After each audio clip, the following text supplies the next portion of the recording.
Masakin hen bela puki channel to so la form ni ho zo se na bon ni ko pa tu nong wan ni so chum chum la chum mo ana be khon ki lo ite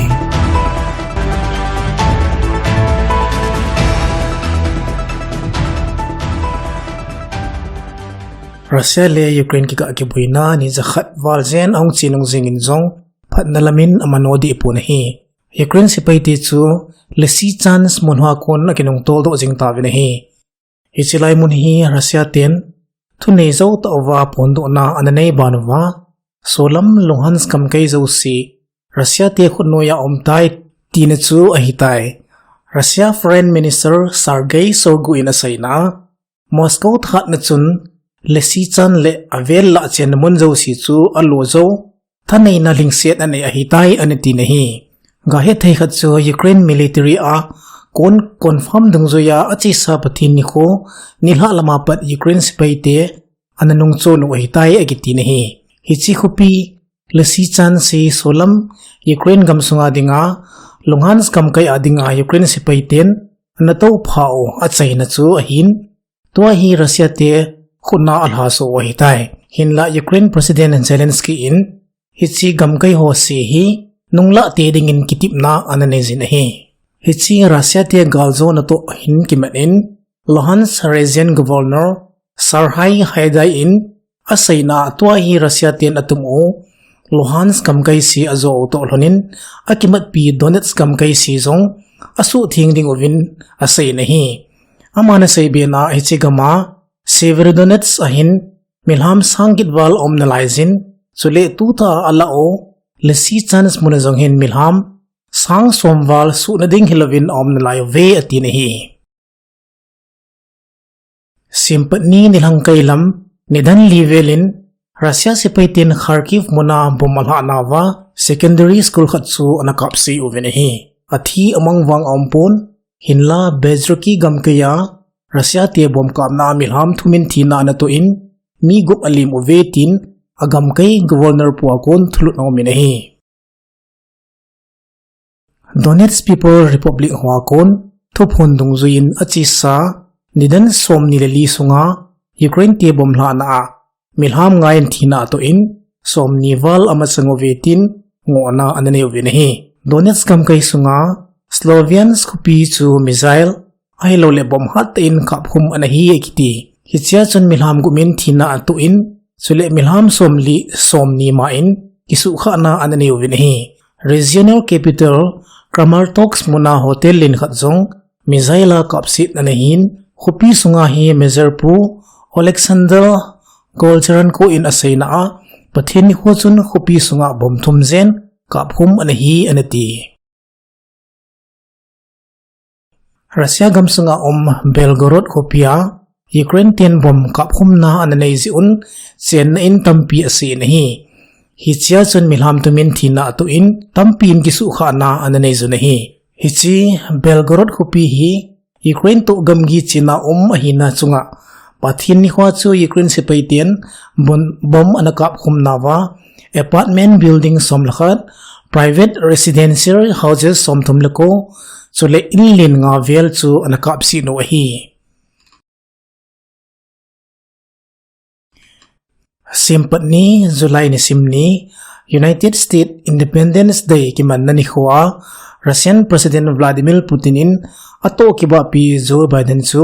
pachat na ipatu thot na ananei loadingin agisei nahi hichi angai na kin lopi ni khwa gamlam kai ho kipa tu thot na kinai tu jiu chu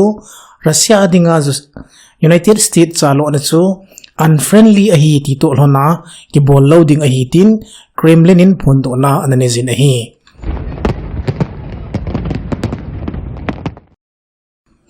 Australia government Ukraine ki thopi na banjoma dangka 100 million ki thopi ki dingin anaphong do nahi hichitu hi Australian Prime Minister tha Anthony Albanese in kay khopi agavil to lona bacha hostamal le ilpin ho agivila Russia te chalo na dayum lo ta nung ho agavel ha to lona Ukraine te panpina ki thopi nahi pe bedinga phondo na ananei ahi We will provide an additional 14 armoured personnel carriers and additional akisugep sabang Ukraine khopi ki thodo kit na dinga Britain in 2023 recovery conference ti chu host abol ding a hi hichi Ukraine recovery conference ti azong ki he kin gon hi Switzerland gamsunga Lugano muna sempat nile ki panding a hi hichi kin gona hi Ukraine ki tha thodo kit na ding tu gon le tu gon ho asei khom ding o hi ekiti Vannoya gam phachompi international organization chule private sector tampin hichi Switzerland monahi kisu homa Ukraine tha tundo semdo nading to gon ti chu Marshall Plan phot do dinga anangai tu jingo chu hi hichi kinahi wheelchair pangdinga na Ukraine President Zelensky in malam ki mai tu pi ding gamsung hu na ding thu hi mo them thu colossal tax dan anasai na bana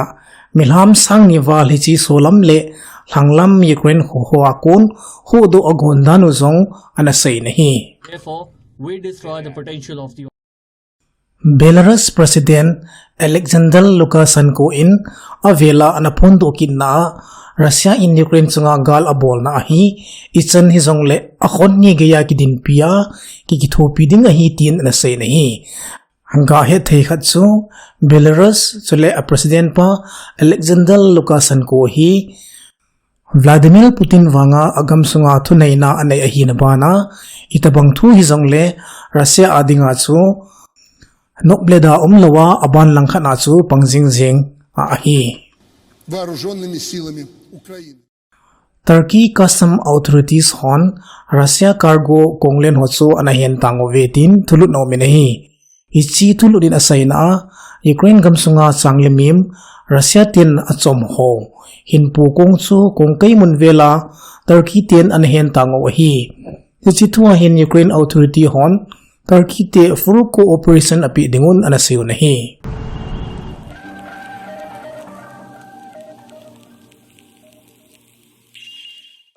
China gamsunga COVID-19 na akhu sit jinga vanoi he na sel ana hi jing achi sa hlatam pi sunga asung gua ki hen tang na ain chi zompi na banuwa tu tha in solam China gamkai Anhui province sa mihim 1.7 million chen namun chu total lockdown phon khum hekin uwa iham tia ts ki bol na anat na pulo hobo lut le pot phal hekit tan hi ekiti hichi tu so hi achi sa ni dan som ni li ka asunga positive mihim jathumwal maddu hi to hona itabang lockdown hi achi la pi ki no hi ga he thei khat chu China gamsung hi na sata ami pi screening ti chu test bol na hi hata achi pi wa hin China chalo theilo na chu wanoi zadinga jong na sata abuina hi ki na hi wanoi hoinun gu chu climate ki khelna asan jep jep to hlonin ade in tu ka sunga wanoi mun chom choma thina manna chom chom aso jingin hi Sydney hupi sung avela tuilut kit zin mihim tampi hunam bangin New South Wales lama toldo on hikit tavin hi ga he thei khat chu ni thumwal gu ju zia mihim sang som thumwal chen nagi na to kha kin hi tai Italian gamsunga mola bu bangchim hla zin mi gu velin thina antu in tampi tu chana ki hol mo na lai ding in thlu no me nahi tu chan hin hol na rescue mission achil jing na lai nahi chule Asia gam kai sunga Bangladesh chule India gam sunga jong go hazu ji mun kai le hitabang to kimana to sin jin mi tampin thina tu ta nahi